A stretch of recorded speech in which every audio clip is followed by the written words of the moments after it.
ce soir à la salle Édith Piaf pour cette traditionnelle cérémonie des vœux. Vœux qui, cette année, comme je dirais toutes les années précédentes, je viens vous les souhaiter tardivement, fin du mois de janvier, mais nous avons jusqu'au 31 janvier. Nous sommes le 29, je suis donc encore très large. Voilà. Il y a encore du monde qui arrive, Émilie là-bas, la place est sur le devant. Je tiens à saluer la présence de nos deux conseillers départementaux. Pour ceux qui ne savent pas encore, c'est comme ça qu'on dit, conseillers généraux, conseillers départementaux, Maréline et Emmanuel, à qui je laisserai la parole juste après, donc ils veulent voir si physiquement ils sont capables de tenir 1h30 debout, parce que vous en avez pour 1h30 à m'écouter, ça va être très long, très fastidieux, très pénible. Je plaisante bien sûr, ce sera qu'1h15 ce soir. Bien, écoutez, je tiens bien évidemment aussi à saluer l'ensemble des membres du conseil municipal présent, à excuser Jean-Louis Bouclé qui a quelques petits soucis de santé et qui ne peut pas être parmi nous ce soir. Merci en tout cas à vous d'être présents et merci aussi de votre courage de rester 1h15 debout à m'écouter. Cette cérémonie, bien évidemment, c'est l'objet, c'est la possibilité pour l'ensemble du conseil municipal et moi-même de vous souhaiter nos meilleurs vœux pour cette année 2016 qui démarre.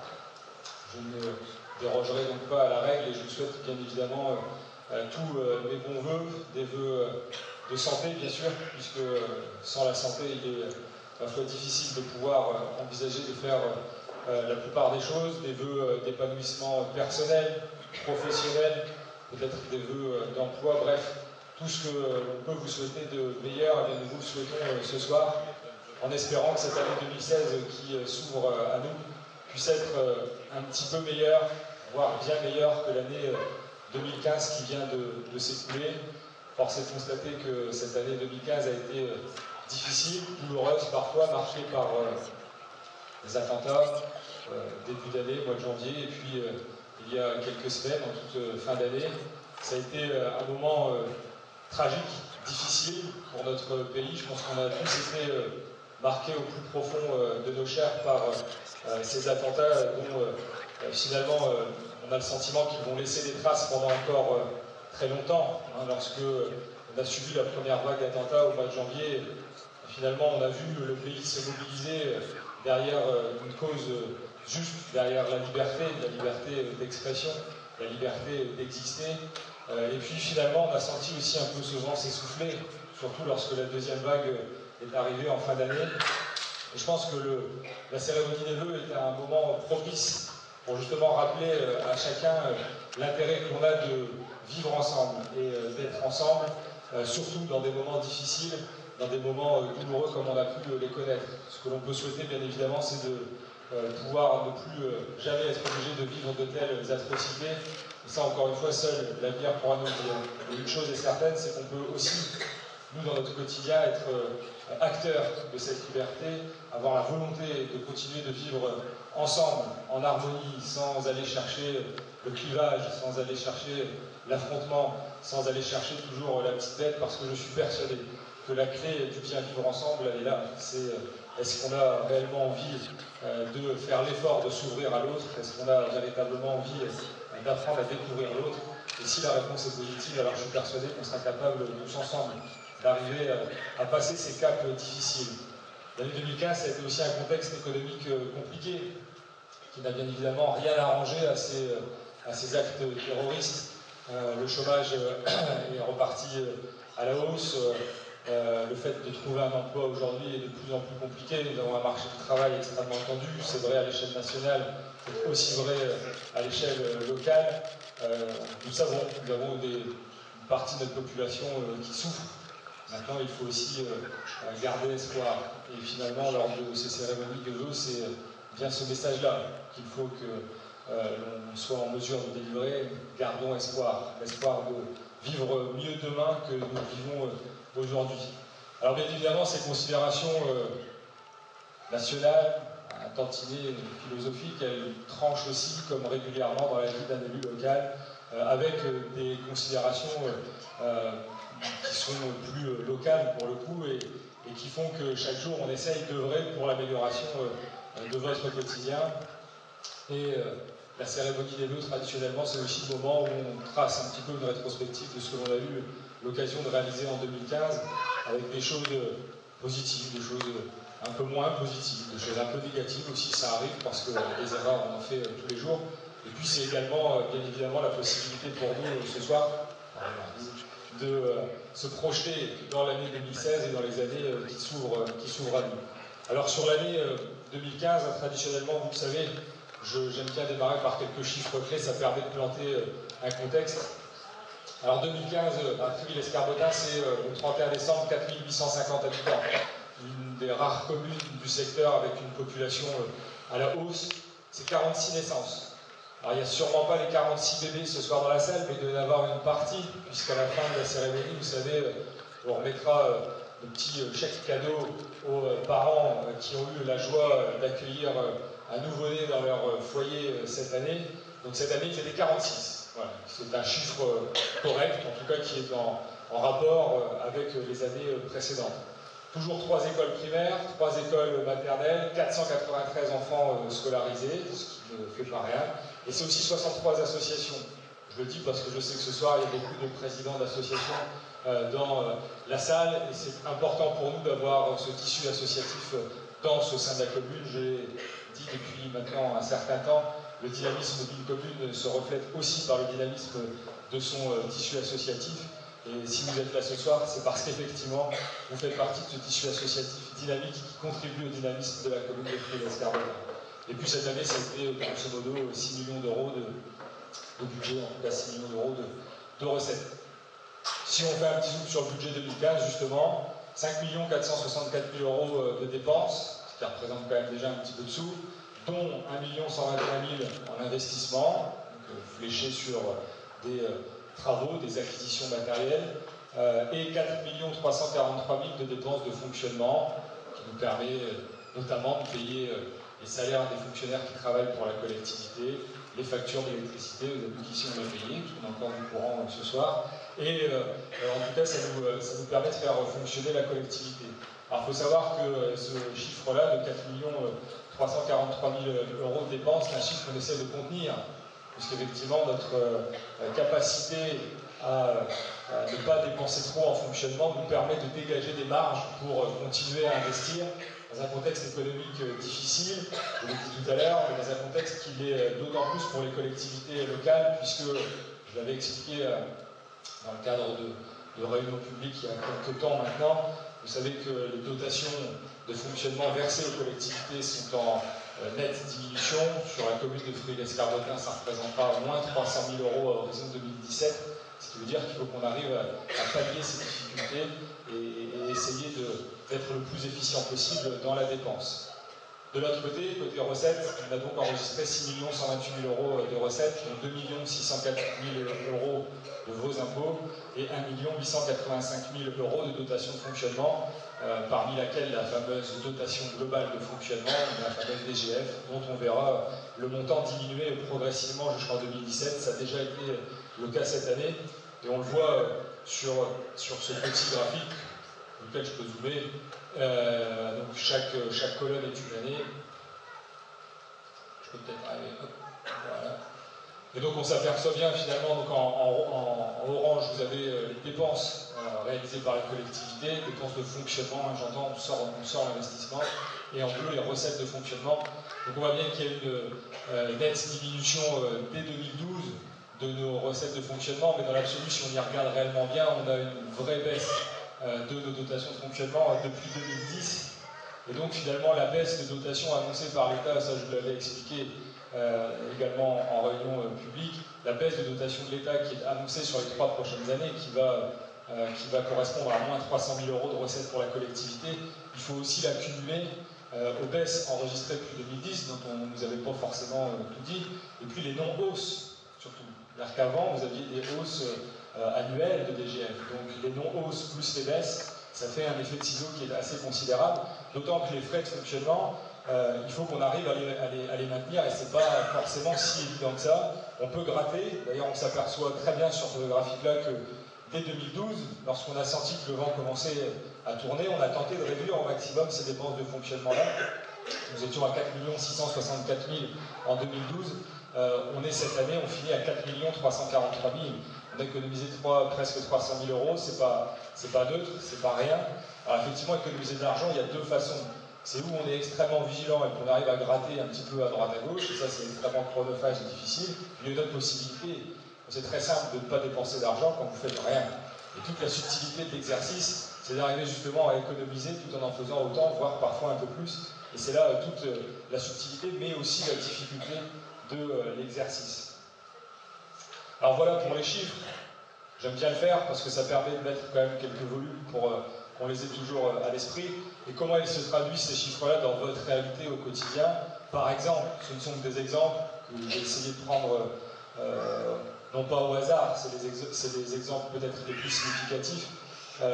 Les travaux, c'est un gros poste de dépenses de la collectivité, essentiellement en investissement, dans nos fameux 1 100 000 euros. Et cette année, nous avons par exemple dépensé 200 000 euros pour terminer les travaux de la rue Isaïe-Séguier. Il nous reste encore un peu de marquage au sol à réaliser. On n'est d'ailleurs pas tout à fait d'accord avec les services du département qui voudraient nous facturer la note.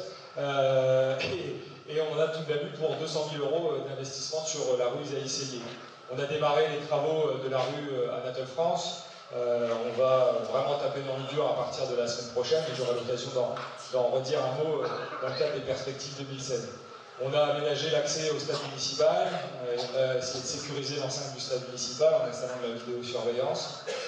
Vous voyez que ça va très vite, 45 000 euros de dépenses. Un petit bout de travaux a été réalisé également sur l'église de Fréville cette année, avec le renfort des contreforts, réalisé par l'entreprise TBA, pour ne pas la citer et ne pas lui faire de publicité. Et donc c'est un montant de 23 000 euros qui a été investi dans l'église cette année, l'église de Fréville, sachant qu'on a, je me rappelle, 2 églises et une chapelle. Et puis la tour Montmignon, je vous avais invité toutes et tous à venir constater l'état de la tour Montmignon, l'état de délabrement assez avancé de la tour Montmignon, un bâtiment emblématique, historique de la commune, mais aussi un bâtiment malade, très malade. Et finalement, la décision a été prise d'arriver à la conserver tant bien que mal, c'est-à-dire d'en faire une coquille vide. Et cette année, on a commencé tranquillement les travaux, des travaux d'étanchéité pour 5 000 euros, et les travaux plus importants, notamment les travaux de toiture, interviendront normalement l'année prochaine pour des budgets qui seront tout de même plus importants. Donc ce ne sont que des exemples en matière de travaux, mais on voit bien que refaire un petit bout de route à droite, à gauche, ça représente un investissement, des investissements non négligeables. En termes de réussite éducative, c'est une des ambitions affichées, ambition forte du conseil municipal depuis maintenant quelques années. On a continué en 2015 à investir, on continue à investir. On a bien sûr mis en place sur une année complète les fameux TAP, les temps d'activité périscolaire, qui ont nécessité une forte mobilisation de la part de l'ensemble de nos services, de l'encadrement d'une part, mais aussi de nos agents animateurs. L'ensemble des animateurs aujourd'hui ont suivi une formation qui nous permet d'avoir un niveau de service important, et puis également la possibilité d'ouvrir les portes à certains financements, notamment des financements des caisses d'allocation familiale. Le coût de la formation quand même n'était pas net, hein, c'était 23 000 euros. 23 000 euros pour former l'ensemble de nos agents. Mais aujourd'hui, on a la chance de pouvoir s'appuyer sur des personnels qualifiés, avec une qualification reconnue, et de ce fait-là aussi d'ouvrir la porte à des financements, ce qui nous permettra d'amortir le coût de cette réforme des rythmes scolaires, avec cette mise en place des temps d'activité périscolaire. Aujourd'hui, c'est un surcoût pour la collectivité, enfin en tout cas à terme, d'environ 30 000 euros quand le fonds d'amorçage aura disparu. Donc ça aussi, c'est pas neutre, hein, je le disais tout à l'heure. Recettes qui diminuent, dépenses qui augmentent mécaniquement, certaines dépenses augmentent mécaniquement, et puis en plus, nouvelles compétences octroyées à la collectivité. Donc ça engendre des difficultés certaines. On a également investi au sein de nos écoles. Hein, cette année, on a poursuivi les investissements qu'on a commencé de réaliser il y a maintenant 2 ans. On avait commencé par le changement de l'ensemble des menuiseries qui avait coûté 250 000 euros. Et cette année, on est passé aux toitures. On a refait l'ensemble des toitures terrasses de nos écoles. pour un petit billet de 165 000 euros quand même. Ça représente là aussi une somme non négligeable. Et puis on a continué d'investir de manière assez importante dans l'équipement informatique. C'était l'une d'ailleurs des dernières phases, puisqu'on en voit quand même à peu près le bout. Je pense qu'on aura même vu le bout d'ici quelques semaines, puisque l'ensemble de nos classes et de nos écoles seront équipées de TBI avec les ordinateurs qui vont avec. Et en 2015, ça a été 40 000 euros d'investissement informatique réalisé exclusivement à destination des écoles, somme desquelles il faut aussi diminuer, à laquelle il faut aussi diminuer certains coûts, puisque nous avons eu la chance de bénéficier de certaines subventions. En 2015, de mémoire, c'était encore... Non, les matériel était passé en 2015 ? Oui, c'était passé. Si, c'était passé. Donc on a récupéré un petit peu moins de sous en 2015. Mais en 2014, depuis le début, d'ailleurs, nous avions la chance de s'appuyer sur notre ancien sénateur Marcel Deneux, qui nous aidait très massivement pour l'investissement informatique dans nos écoles. Un point aussi sur un gros projet porté par la collectivité, projet qui peine à sortir. Les difficultés administratives s'enchaînent sur le bâtiment d'accueil de loisirs sans hébergement, bâtiment qui sera situé au sein de la friche Bricard. Donc ce projet, qui est un projet assez emblématique pour la collectivité, c'est 1 305 000 euros d'investissement. Donc là aussi, c'est loin d'être neutre pour les finances de la collectivité. L'objectif, c'est d'arriver à centraliser l'ensemble de nos activités périscolaires en ce lieu, avec notamment la cantine, l'accueil de loisirs, la bibliothèque qui déménagera et sera transformée pour l'occasion en médiathèque. Bref, un véritable lieu de vie utilisé tous les jours, que ce soit dans le cadre de la cantine, des temps d'activité périscolaire, mais aussi de l'accueil de loisirs durant les vacances. Projet, je l'ai dit, 1 305 000 euros hors taxe, mais aussi projet sur lequel on a essayé de véritablement travailler sur le long terme pour obtenir un maximum de financement. Et force est de constater que c'est le cas. L'État nous a octroyé 240 000 euros de financement, la CAF 160 000, la région presque 400 000, et le département au forceps 43 702. On a réussi à gratter un petit peu sur le CIDD. Reste à charge pour la collectivité, donc environ 470 000 euros, sur lequel nous allons en plus récupérer un prêt à taux zéro de la CAF à 400 000, ce qui veut dire que le coût pour la collectivité résiduelle sera effectivement d'un peu plus de 400 000 euros, mais que ce sera extrêmement lissé dans le temps. Donc c'est un projet, de ce point de vue-là, en tout cas exemplaire.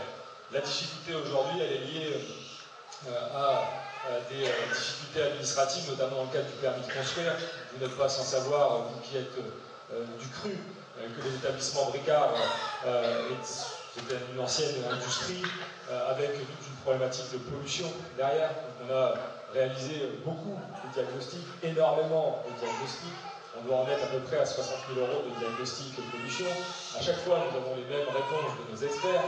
Il y a effectivement de la pollution en sous-sol, ça c'est une surprise pour personne, mais une pollution qui est confinée, puisqu'on a la chance sur ce bâtiment-là d'être sur un vide sanitaire.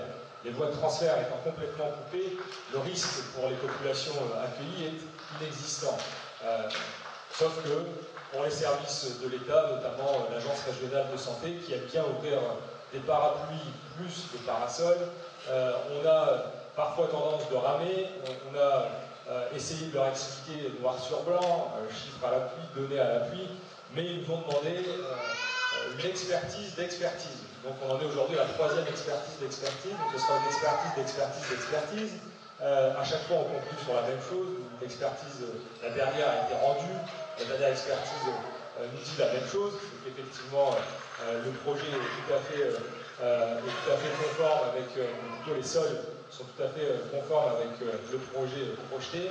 Donc nous avons bon espoir, sauf qu'entre deux, le permis sur lequel les services de l'État avaient fait un recours est tombé. J'ai rapporté l'arrêté de permis et nous sommes contraints aujourd'hui de redéposer un nouveau permis. Un nouveau permis, c'est 5 mois, parce que c'est un établissement qui reçoit du public. Donc nous sommes repartis pour quelques mois d'instruction. On espère néanmoins que pour l'année 2016, les premiers travaux pourront démarrer. Mais, encore une fois, ça montre bien les difficultés parfois de l'administration à la française. Également sur les festivités et l'animation, la volonté depuis maintenant un certain nombre d'années, c'est effectivement au travers des manifestations proposées de pouvoir maintenir ce dynamisme que la commune connaît depuis quelques années, mais force est de constater aussi que l'animation, l'événementiel, les festivités, la culture, ce sont des sujets qui coûtent de l'argent. Dans un contexte économique difficile, il n'est pas toujours évident d'arriver à maintenir l'ensemble des activités. On avait cette année décidé de suspendre Fréville-Plage, une des manifestations emblématiques. Finalement, lorsque l'on regarde un petit peu le temps qu'il a fait cet été, on était bien content de ne pas avoir fait Fréville-Plage, puisqu'il a quasiment plu durant toute la période où Fréville-Plage aurait dû normalement être organisé. Est-ce que Fréville-Plage reviendra cette année? Il y a des amorces de discussions qui ont été engagées au sein des différentes commissions. On verra. Toujours est-il qu'effectivement, il faut avoir à l'esprit qu'une manifestation populaire, je ne dirais pas le contraire, puisqu'on est à l'origine de cette manifestation, je tiens quand même à le rappeler, manifestation qui initialement se déroulait sur un week-end, puis sur une semaine, puis sur un mois, presque sur 6 semaines, qui a connu un bon succès, mais qui avait peut-être aussi, et qui a sûrement besoin aussi de se réinventer, c'est chaque année entre 20 et 25 000 euros de budget. Voilà. 25 000 euros de budget, comme je l'ai dit tout à l'heure, ça compte, c'est pas négligeable. Donc après, il faut effectivement essayer de trouver les bons équilibres, et en matière d'événementiel, de culture, c'est pas toujours simple, parce que les coûts sont relativement importants.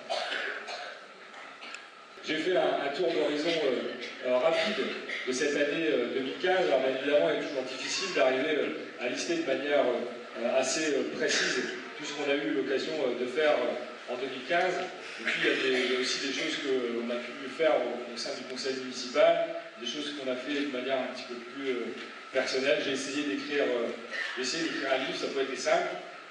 S'il y en a qui veulent se le faire dédicacer à la fin, il y en a qui l'ont déjà fait avant, mais ce sera avec grand plaisir. Et ça aussi, c'est chronophage un petit peu. J'ai pris un peu de temps, ça demande beaucoup d'énergie. Et on a terminé cette année 2015 un tout petit peu sur les rotules. Et donc c'est pour ça que les vœux sont si tard cette année. Parce que la semaine dernière, j'étais un tout petit peu en congé, parce que j'ai eu la chance de pouvoir partir une semaine. Et parfois, ça fait du bien.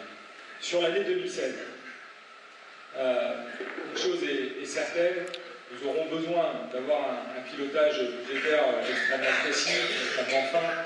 Je le rappelle, qui peut-être être un peu lourd et redondant, mais ça me semble extrêmement important parce que dans l'histoire des collectivités, dans l'histoire de la commune, ça n'est jamais arrivé des baisses de dotation. Ça n'est jamais arrivé de voir les impôts, la fiscalité se tasser. Ça n'est jamais arrivé de voir les impôts diminuer. C'est arrivé. D'accord ? Le niveau d'impôt, le niveau de fiscalité a diminué. Je ne parle pas de ce que vous payez vous, je parle des bases. C'est arrivé. C'est-à-dire d'une année sur l'autre, la collectivité a moins encaissé en fiscalité. Et ça, c'est loin d'être neutre dans la gestion d'une commune. Le compte administratif que l'on votera dans quelques semaines laissera apparaître l'article 011, qu'on appelle le 011, donc les charges à caractère général chez nous, en large diminution. Moins 100 000 euros de diminution sur un budget d'environ 1 400 000. C'est loin d'être neutre. On a réussi à le tenir cette année, mais c'est au prix d'efforts considérables. Donc ça, c'est extrêmement important de l'avoir à l'esprit. Et l'ensemble des élus, je pense, ont bien compris cette difficulté. Parce qu'effectivement, si on veut continuer, comme je disais tout à l'heure, à investir dans le cadre de vie, il faut qu'on ait cette rigueur budgétaire, en même temps cette souplesse d'esprit et toujours cette volonté de continuer à investir. Cette année, ce sera les travaux de la rue Anatole France. Je vous le disais tout à l'heure, les effacements de réseau sont maintenant quasiment achevés. Les travaux de voirie et sur la chaussée vont démarrer mardi. Ça va occasionner de la gêne. Il va y avoir quelques habitants de la rue Anatole France, quelques utilisateurs de la Poste. Oui, c'est pénible, j'en vois. Oui, c'est pénible, ça va être pénible. Vous allez vivre quelques semaines pénibles, comme à chaque fois qu'on est en phase travaux. Après, très honnêtement, j'ai la prétention de croire que le résultat sera un peu meilleur que ce qu'est la chaussée aujourd'hui, ou ce que sont les trottoirs aujourd'hui, qui sont quand même dans un état catastrophique. La rue Anatole France, c'est 320 000 euros. Une somme là aussi importante. On aura l'occasion de se revoir d'ailleurs avec les habitants de la rue Anatole France et puis ceux de la rue Pasteur, de la rue Pasteur. Ceux qui sont demandé de faire ça. Oh, il est là. Puisqu'effectivement, on aura quelques aménagements supplémentaires prévus dans le cadre des travaux. aménagement qu'on n'avait pas présenté au moment où nous étions rencontrés sur le parking en déroulant les plans. Donc on aura l'occasion de se revoir très prochainement pour rediscuter de certains aménagements. Le début des travaux Bricard, avec d'un côté le bâtiment d'accueil de loisirs. Comme j'ai dit, on espère véritablement pouvoir démarrer les travaux cette année. Je pense qu'on arrivera à tenir cet objectif-là. Ça sera également l'occasion pour nous de commencer les phases de démolition, puisque sur la friche Caron-Lénel notamment, une grosse partie des bâtiments qui vont être démolis, une partie également des bâtiments sur la friche Bricard seront mis par terre. Là aussi, c'est une somme importante. La démolition, première phase, c'est 250 000 €. Donc, et ça, on espère pouvoir réaliser ces démolitions-là durant l'été, puisqu'on a aussi la problématique de l'école Victorien-Giraud qui se situe à proximité.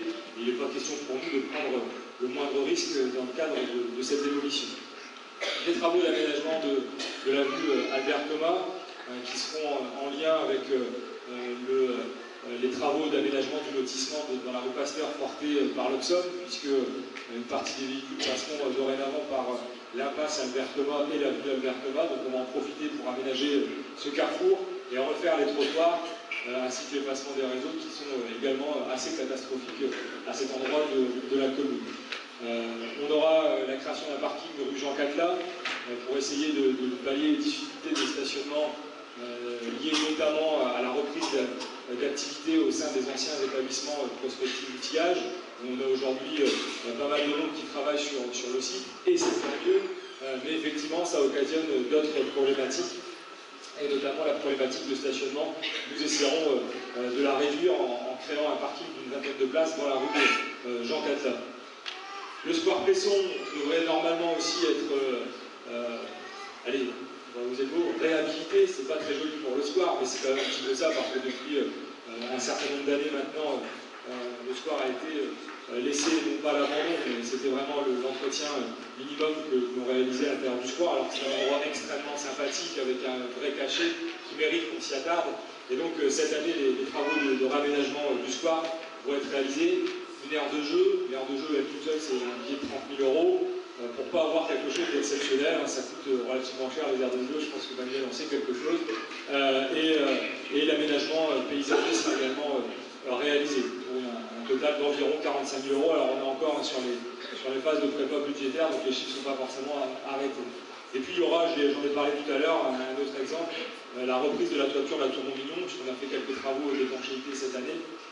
Mais le gros des travaux devra être réalisé en 2016. Et la réfection de la toiture, c'est 29 000 € sur la Tour Montmignon. Il y a un peu d'ardoise à poser.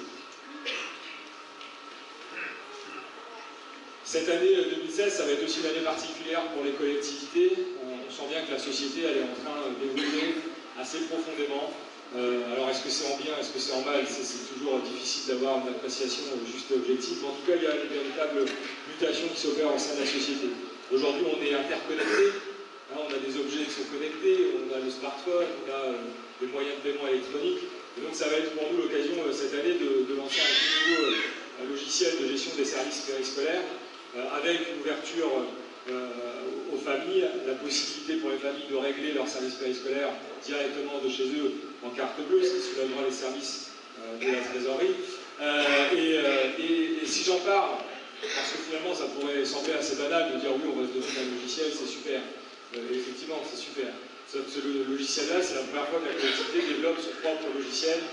Donc tout a été développé en interne. C'est un travail extrêmement chronophage là aussi et assez fatigant nerveusement parlant, parce que c'est quelque chose d'extrêmement sérieux. Et donc c'est un logiciel qu'on pourra mettre à disposition à terme peut-être d'autres collectivités qui souhaiteront utiliser des fonctionnalités extrêmement modernes, en tout cas des fonctionnalités que les éditeurs de logiciels actuels ont peine à mettre sur pied.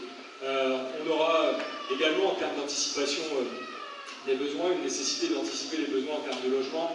J'en ai parlé rapidement tout à l'heure, mais on a en ce moment le programme de la rue Pasteur porté par l'Oxom qui est en train de voir le jour avec la création de logements. Peut-être un centre médico-social, d'ailleurs il faudra peut-être qu'on en discute quelques instants après, et en tout état de cause, CMS ou pas CMS, on aura ici la chance de pouvoir accueillir de nouveaux logements locatifs et puis libérer un peu de foncier pour de l'accession à la propriété, et ça c'est important pour nous. Et puis on a d'autres programmes qui sont à l'étude avec différents partenaires, l'Obsof, l'ODA, mais en tout état de cause, on sait que l'année 2016, plutôt l'année 2017, parce qu'on sait que ces projets de création des lotissements sont relativement longs à mettre sur pied, en tout cas 2016-2017, on va commencer à pouvoir à nouveau relibérer un peu de foncier et puis laisser également la possibilité à de nouveaux logements d'être construits. Et là aussi, on a une vraie demande sur le territoire économique. Oui, je sais, je suis long, mon père. J'ai bientôt fini. Un point important également sur 2016, parce que là aussi, ça va être un tournant historique pour les communes, notamment les intercommunalités aussi, puisque vous avez sûrement entendu parler que le périmètre des intercommunalités allait être modifié, que les compétences des uns et des autres allaient être clarifiées. En tout cas, c'était la volonté de la loi NOTRe, de la nouvelle organisation territoriale. Ça va être un changement, je pense, non négligeable pour vous, en tant qu'habitant de la commune, habitant de la CCVI. A priori, on partirait vers un rapprochement entre communauté de communes du Vimes industriel et communauté de communes du Vimes vert. Néanmoins, les portes ne sont absolument pas fermées. Et non seulement les portes ne sont pas fermées, mais en plus, celui qui tient la poignée de porte, c'est ni le président de la CCVI, ni celui de la CCVB, et encore moins les délégués communautaires, mais bien le préfet. Donc finalement, aujourd'hui, on reste dans un flou un petit peu artistique. Les choses vont se décanter néanmoins rapidement. Mais ça va, en tout cas, ça pourra engendrer des changements assez significatifs. Il va falloir qu'on arrive à trouver des harmonisations en termes de fiscalité. Ça risque de ne pas être simple. En tout cas, ce sera un exercice assez technique. Une harmonisation aussi des compétences, puisque la CCVI n'exerce pas forcément les mêmes compétences que la CCVB. Donc il va falloir arriver à trouver des articulations. Tout ça sous fond de mutualisation. Aujourd'hui, la volonté des services de l'État, qui semble finalement assez cohérente, c'est d'arriver à mutualiser au maximum les services. C'est-à-dire, plutôt que d'avoir un petit service dans un coin, dans une commune, un autre dans la commune d'à côté, on aura plutôt tendance à mutualiser les services. Et cette année, en 2015, on a commencé, au niveau de la CCVI, avec la mise en place du service instructeur. Donc une de nos personnes chez nous a été mise à disposition pour partie à la CCVI pour instruire les demandes d'urbanisme, de permis de construire, etc. Là aussi, c'était une mini-révolution pour la collectivité. C'était aussi une forme de désengagement des services de l'État, puisque jusqu'auparavant, c'était la DDTM, donc les services de l'État, la Direction départementale des territoires et de la mer, qui instruisait les demandes d'urbanisme, et ça ne coûtait rien. Aujourd'hui, la prise en charge de l'instruction revient à la com de com et donc indirectement aux communes. Là aussi, c'est une forme de transfert de charge, de transfert de compétences qui n'est pas toujours forcément évident à gérer. Donc voilà pour cette année 2016 qui risque encore une fois d'être assez dense, à la fois en termes de travaux, en termes d'investissement, mais aussi en termes de changements assez profonds dans le fonctionnement de nos collectivités. Et ça, même si ça peut être, pour moi, c'est le sens de l'histoire, à vivre au quotidien, c'est pas tous les jours, Et puis le dernier point, mon dernier slide, qui d'ailleurs n'est pas mon slide, mais enfin, voilà, c'est un souhait. Vous savez, on aimerait voir cette participation citoyenne se développer sous différents aspects. Lors du prochain conseil municipal, nous aurons l'occasion de discuter avec les services de la gendarmerie d'un dispositif qui vise à promouvoir la surveillance citoyenne. Lorsque le voisin part en vacances, on essaye d'être vigilant, et puis s'il y a un pépin, on appelle la gendarmerie, c'est des choses bêtes à mettre en place. Mais on aimerait aussi aller plus loin.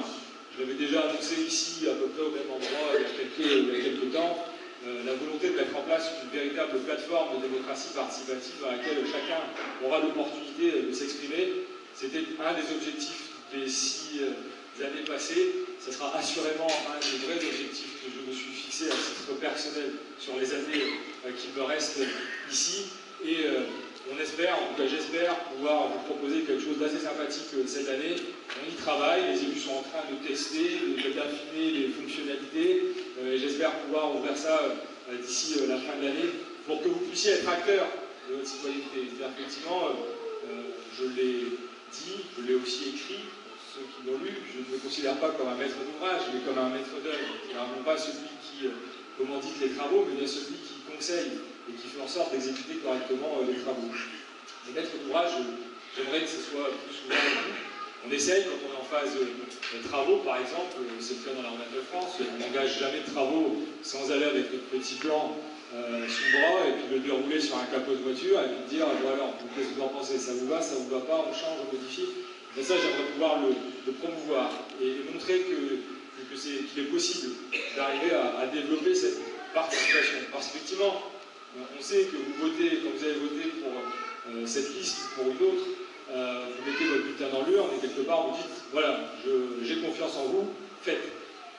Et c'est vrai, et on essaye de faire modestement, humblement, on essaye de faire le plus correctement possible. Mais je pense qu'on ne peut pas tout le temps prendre les bonnes décisions, en tout cas on ne peut pas forcément prendre tout le temps les décisions que la majorité des électeurs prendraient, ça me paraît difficile. Et c'est pour ça que je pense qu'il faut qu'on arrive à renouer ce dialogue le plus facilement possible. Il y a peut-être des outils à mettre en place, il y a peut-être des méthodologies aussi à expérimenter. En tout cas, ce sera un des objectifs de cette année 2016. Voilà pour ce petit tour d'horizon. Vous voyez, je suis loin de l'heure et quart. Je pense que j'ai dû faire 5-6 minutes. Pas 5-6 minutes. Donc, moi, il me reste encore une fois, au nom du conseil municipal, à vous remercier d'être venu d'une part, et puis surtout à vous souhaiter une très bonne année 2016, en espérant que les jours que vous passez à Pouilly-l'Escarbotin sont et seront des jours heureux. À remercier bien évidemment l'ensemble des membres du conseil municipal qui travaillent chaque jour aussi pour vous, et à remercier l'ensemble de mes services qui sont pas tous présents, mais il y en a quelques-uns, je les vois à droite à gauche, et à remercier pour leur travail, remercier mes proches collaborateurs pour arriver de temps en temps à me supporter. Je sais que je suis parfois un petit peu pénible, et puis remercier comme je le fais chaque année aussi ma femme. Merci.